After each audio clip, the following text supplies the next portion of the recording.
તો થોડા સમયમાં ભૂપેન્દ્રસિંહ ચુડાસમા શિક્ષણ પ્રધાન મીડિયાને સંબોધિત કરશે।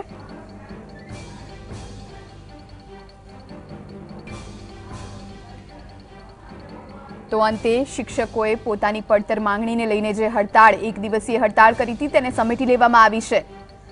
બંધ બારણે સર્કિટ હાઉસમાં થયેલી બેઠક બાદ શિક્ષકો દ્વારા હડતાળ સમેટી લેવાનો નિર્ણય લેવાયો છે। પોતાની પગાર ભથ્થાની માંગણી હોય કે શાળાના સમયની માંગણી હોય કે સીસીસી ને લગતા પ્રશ્નો હોય, તમામ વિવિધ માંગોને સરકાર દ્વારા ચર્ચા વિચારણા બાદ હડતાળને પાછી ખેંચી લેવામાં આવી છે। જીએસટીવી પર આપ એક્સક્લુઝિવ દ્રશ્યો બંધ બારણે બેઠકના જોઈ શકો છો। સુપ્રીમ કોર્ટના આદેશ મુજબ સમાન કામ સમાન વેતનની નીતિ લાગુ કરવી જોઈએ તેવો શિક્ષકોની માંગ હતી। સરકાર દ્વારા ફિક્સ પગારની ભરતી બંધ કરવામાં આવે તેમ પણ શિક્ષકોનું કહેવું છે। શિક્ષકોના ભથ્થાઓ 7મા પગાર પંચ મુજબ આપવામાં આવે તેવી શિક્ષકોની માંગ છે। શિક્ષકોને બિન શૈક્ષણિક કામગીરી ન સોંપાય તેવું પણ શિક્ષકોનું કહેવું છે। તો મુખ્ય માંગણીમાં ધોરણ 6 થી 8ના શિક્ષકોને 4200નો પગાર ગ્રેડ આપવામાં આવે, તો સાથે નિવૃત્ત શિક્ષકોના સ્થાને સહાયકોને પૂરા પગારમાં સમાવવા, પ્રાથમિક શિક્ષકોનો અનુભવ વિવિધ ખાતાકીય પરીક્ષામાં લેવામાં આવે તેવું પણ શિક્ષકોનું કહેવું છે। ઓનલાઈન હાજરી પૂરવામાં જે મુશ્કેલીઓ પડે છે તેને સુધારવી જોઈએ તેવી પણ શિક્ષકોની માંગ છે। શાળાનો સમય સવારે 10:45 થી 5 અને શનિવારે 7:30 થી 11 રાખવો।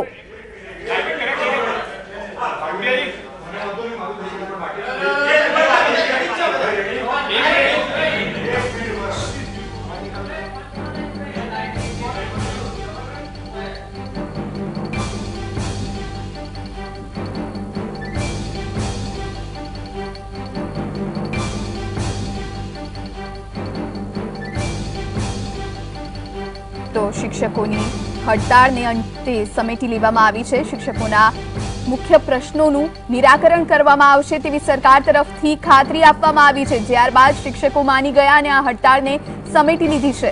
થોડા સમયમાં શિક્ષણ પ્રધાન ભૂપેન્દ્રસિંહ ચુડાસમા પત્રકારોને સંબોધિત કરશે।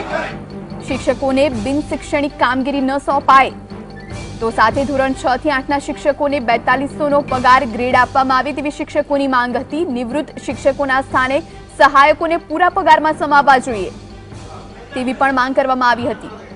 પ્રાથમિક શિક્ષકોનો અનુભવ વિવિધ ખાતાકીય પરીક્ષામાં લેવામાં આવે તો અંતે હડતાળ સમેટાઈ છે।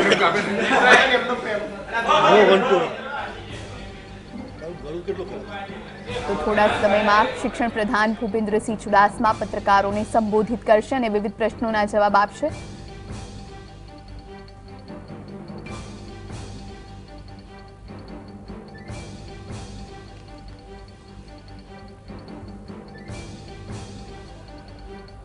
તો એક દિવસીય શિક્ષકોની જે હડતાળ હતી તે અંતે સમેટાઈ છે। શિક્ષકોના મુખ્ય પ્રશ્નો પર સરકાર ચર્ચા વિચારણા બાદ નિર્ણય લેશે। જે બંધ બારણે બેઠક થઈ હતી તેમાં નિર્ણય લેવાયો છે અને અંતે શિક્ષકો માની ગયા છે, સામે સરકાર પણ માની ગઈ છે। ગાંધીનગરના સર્કિટ હાઉસમાં થયેલી બેઠક બાદ શિક્ષકોના સરકાર દ્વારા મનામણા થયા અને અંતે આ હડતાળ એક દિવસીય હડતાળ સમેટી લેવામાં આવી। શિક્ષકોની અમુક માંગણીઓ પર નજર કરીએ તો નિવૃત્ત શિક્ષકોના સ્થાને સહાયકોને પૂરો પગાર આપવામાં આવે તો સાથે પ્રાથમિક શિક્ષકોને અનુભવ વિવિધ ખાતાકીય પરીક્ષામાં લેવામાં આવે તેવી પણ શિક્ષકોની માંગ હતી। ઓનલાઈન હાજરી પૂરવામાં જે મુશ્કેલી પડે છે તેને સુધારવાની માંગ કરવામાં આવી તો સાથે શાળાનો સમય 10:45 થી 5 અને શનિવારે 7:30 થી 11 રાખવો તેમ પણ કહેવામાં આવ્યું। નવી પેન્શન યોજના બંધ કરી જૂની પેન્શન યોજના લાગુ કરવી તેવી પણ માંગ હતી તો સાથે સીસીસી પાસ કરેલા કર્મચારીઓને ઉચ્ચતર પગાર ધોરણ મૂળ તારીખથી આપવું। સમસ્યા કે પ્રશ્ન નો ઉકેલ આંદોલનથી કે વિવાદથી આવતો નથી। એને ધ્યાનમાં રાખીને આજના શિક્ષકોના આંદોલનને ધ્યાનમાં રાખીને માનનીય મુખ્યમંત્રીશ્રીએ માનનીય નીતિનભાઈના વડપણ હેઠળ આંદોલનકારીઓ સાથે મારા શિક્ષક ભાઈ બહેનો સાથે વાટાઘાટો કરવા માટે 3 સિનિયર મંત્રીઓની કમિટી બનાવી છે. માન્ય નીતિનભાઈ, હું અને માન્ય ફલદુ સાહેબ. આ સરકાર સંવાદમાં માનનારી સરકાર છે. અત્યાર સુધી અમે ક્યાંય વિવાદ નથી કર્યો. બધા પ્રશ્નો, સમસ્યા, મુદ્દાની ચર્ચા કરીને ઉકેલ લાવ્યા છીએ. જ્યાં સુધી મારા વિભાગને લાગે વળગે છે ત્યાં સુધી પ્રાથમિકથી લઈને ઉચ્ચતમ શિક્ષણ સુધીના તમામ સંઘો સાથે નિયમિત રીતે મળીને સંઘના આગેવાનો, અધિકારીઓને મારી હાજરીમાં એમના વણઉકેલા અઘરા પ્રશ્નોનું નિરાકરણ આ રાજ્ય સરકાર દ્વારા આવ્યું છે. અને એને ધ્યાનમાં રાખીને આ 3 મંત્રીશ્રીઓની કમિટી આ મુદ્દે પણ સાંભળીને હકારાત્મક રીતે જે કંઈ સરકારની મર્યાદામાં ઉકેલ આવશે તે કરશે. આજે હમણાં જ પ્રાથમિક શિક્ષક સંઘના રાજ્યના પ્રમુખ દિગ્વિજયસિંહ અને મહામંત્રી સતીશભાઈ બંને લોકો મને હમણાં જ મળવા આવ્યા હતા. મેં એમને હૈયાધારણ આપી છે, તમે ધીરજ રાખો. મને મુખ્યમંત્રીશ્રીએ જ્યારે આની ગંભીરતા લઈ અને 3 સિનિયર મંત્રીઓની કમિટી રચના કરી હોય ત્યારે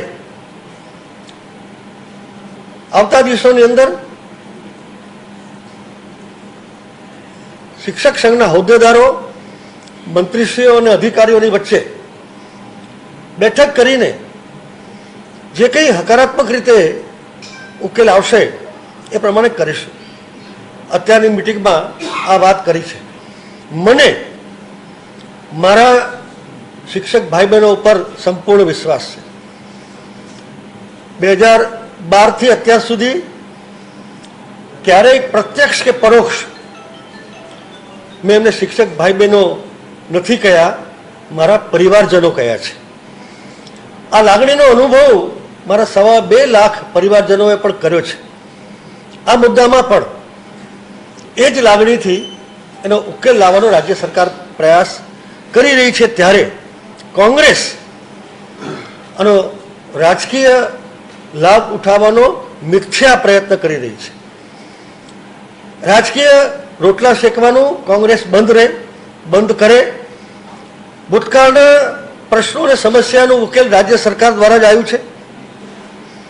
આ મુદ્દાની પણ ચર્ચા કરીને ઉકેલ અન્ય કોઈ નહીં લાવે, રાજ્ય સરકાર દ્વારા જ લાવવામાં આવશે. એટલે કોંગ્રેસ આનો રાજકીય લાભ ન ઉઠાવે, રાજકીય રોટલા શેકવાનું બંધ કરે. આવતા દિવસોમાં તાકીદે 3 મંત્રીશ્રીઓની મિટિંગ મળશે અને એની વિચારણા થશે. દરમિયાન એમની એક માંગણી હતી, કોમ્પ્યુટર સર્ટિફિકેટ જે દરેક શિક્ષકે લેવાનું હોય છે એની મુદત પૂર્ણ થઈ ગઈ હતી, એની મુદત લંબાવવા માટેની એક માંગણી હતી. એ મુદત અમે 1 વર્ષ માટે લંબાવી પણ દીધી છે અને એની જાણ પણ પ્રત્યક્ષ રીતે જ્યારે મળવા આવ્યા ત્યારે એમને જાણ પણ કરી છે. અને હું આશા રાખું છું કે આ આંદોલન હવે બંધ રહેશે.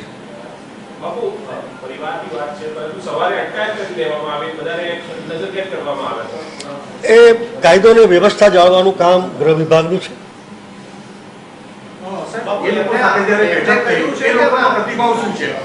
હકારાત્મક પ્રતિભાવ એમનો રહ્યો, કારણ કે એ સાક્ષી છે કે છેલ્લા 5-6 વર્ષની અંદર એમના પડતર પ્રશ્નો મેં જાતે ઇન્વોલ્વ થઈને અધિકારીઓ પાસે બેસીને જે સોલ્વ કર્યા છે એના સાક્ષી છે. એટલા માટે એમને મારા ઉપર, મુખ્યમંત્રી ઉપર, આ કમિટી ઉપર એમને વિશ્વાસ છે.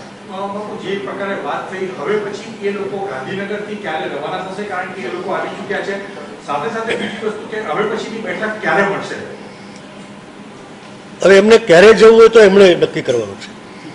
પણ આ સત્ર પતી જાય પછી અનુકૂળતાએ અમે મળીશું.